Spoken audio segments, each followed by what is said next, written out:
Assalamualaikum warahmatullahi wabarakatuh. Yang terhormat Ibu Umi Mahmudah MSc PhD selaku dosen pengampu mata kuliah Statistika dan Probabilitas dan teman-teman kelas B yang saya banggakan. Sebelumnya perkenalkan, nama saya Fikri Zulfiani dengan NIM 6012549. Pada kesempatan kali ini saya akan mempresentasikan hasil penelitian saya yang berjudul Analisis Pola Pengeluaran Transportasi dan Uang Makan Mahasiswa Menggunakan Data Kehidupan Sehari-hari. Latar belakang: kehidupan perkuliahan menuntut mahasiswa mengelola keuangan mandiri secara efektif. Namun, terutama pada dua komponen rutin terbesar, yaitu biaya transportasi dan uang makan, selama ini pencatatan finansial masih didominasi metode konvensional atau ingatan jangka pendek pada mahasiswa, yang biasanya rawan dan memicu kebocoran anggaran. Nah, di era transformasi digital, pendekatan Sensata menawarkan solusi untuk mengubah rekaman transaksi tersebut atau transaksi harian menjadi informasi bermakna, guna mengungkap pola konsumsi tersembunyi serta menjadi instrumen evaluasi diri dalam mengambil keputusan finansial yang lebih cerdas. Latar belakang: kehidupan perkuliahan menuntut mahasiswa mengelola keuangan mandiri secara efektif. Namun, terutama pada dua komponen rutin terbesar, yaitu biaya transportasi dan uang makan, selama ini pencatatan finansial masih didominasi metode konvensional atau ingatan jangka pendek pada mahasiswa, yang biasanya rawan dan memicu kebocoran anggaran.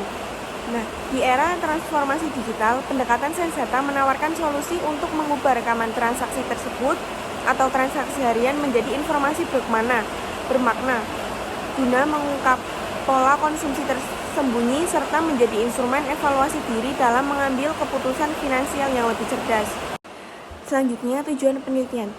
Yang pertama, mengidentifikasi karakteristik serta pada pengeluaran transportasi dan uang makan mahasiswa menggunakan pendekatan analisis deret waktu. Yang kedua, memetakan dan mengelompokkan jenis-jenis perilaku finansial mahasiswa ke dalam beberapa klaster pengeluaran menggunakan algoritma. Yang ketiga, menganalisis keterkaitan antara pengeluaran transportasi dengan pengeluaran uang makan dalam aktivitas keseharian mahasiswa. Selanjutnya, metode penelitian.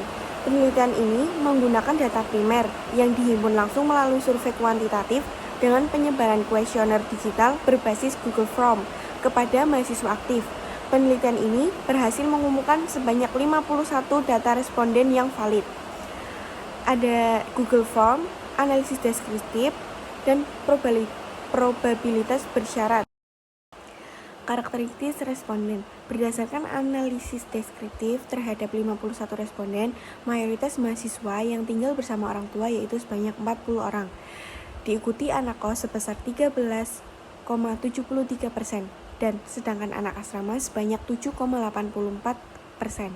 Dari aspek finansial, titik pemusatan data uang saku bulanan terbesar berada pada rentan 500.000 sampai dengan 1 juta atau 49,02%, yang mana berbanding lurus dengan pengeluaran makan harian yang menumpuk di rentan harga 15.000 sampai dengan 30.000, sehingga mencerminkan karakteristik keuangan mahasiswa yang fokus pada tingkat pemenuhan kebutuhan dasar harian.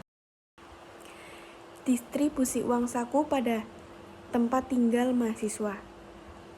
Analisis karakteristik keuangan menunjukkan bahwa titik pemusatan uang saku bulanan terbesar mahasiswa berada pada rentan 500.000 sampai dengan 1 juta, di mana status tempat tinggal menjadi faktor penentu utama tingkat efisiensi penggunaannya.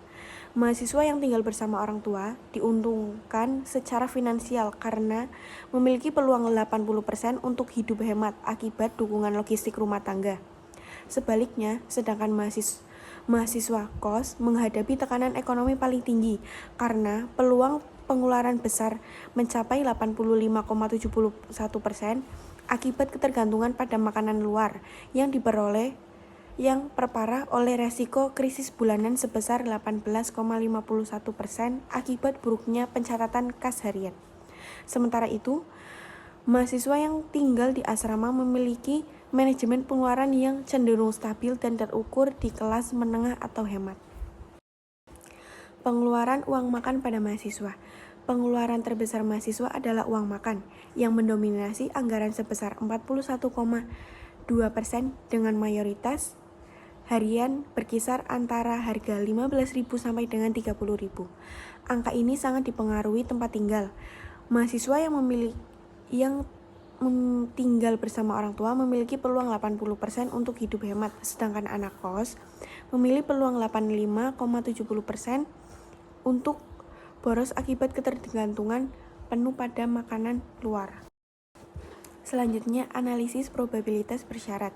Analisis probabilitas bersyarat menunjukkan mahasiswa yang tinggal bersama orang tua memiliki peluang 80% untuk hidup hemat, sedangkan anak kos memiliki peluang 85,71% untuk berada di tingkat pengeluaran tinggi. Kondisi finansial anak kos diperparah oleh rendahnya kedisiplinan mencatat keuangan yang memicu resiko krisis bulanan sebesar 18,51%. Bahkan hasil simulasi Monte Carlo secara prediktif mengkonfirmasi bahwa mahasiswa perantau memiliki peluang sebesar 87,60% untuk kehabisan uang saku sebelum akhir bulan dengan titik krisis saldo 0 rupiah yang kebanyakan terjadi pada hari ke-23. Insight penelitian. Penelitian ini mengungkap adanya kesenjangan finansial yang kontraks berdasarkan tempat tinggal, di mana mahasiswa terlindungi dari inflasi biaya makan, sedangkan anak kos menghadapi tekanan ekonomi tinggi. Akibat ketergantungan pada makanan luar, kedisiplinan mencatat keuangan menjadi faktor pembeda mutlak yang mampu menekan resiko krisis finansial hingga 0%. Tanpa adanya pencatatan arus kas, hasil simulasi Monte Carlo secara prediktif membuktikan bahwa mahasiswa perantau memiliki peluang besar untuk mengalami kehabisan uang saku sebelum akhir bulan. Penelitian ini membuktikan secara empiris bahwa mayoritas anggaran bulanan mahasiswa terserap pada makanan, yaitu 41,2%, di mana faktor demografis tempat tinggal menjadi penentu utama tingkat efisiensinya. Kombinasi antara status logistis sebagai anak kos yang bergantung pada makanan luar serta kebiasaan buruk tidak mencatat uang bulanan terbukti menjadi faktor pemicu utama yang paling cepat menyeret mahasiswa ke dalam krisis keuangan atau resiko tanggal tua sebelum bulan terakhir. Sekian presentasi dari saya. Mohon maaf apabila ada tutur kata yang kurang berkenan.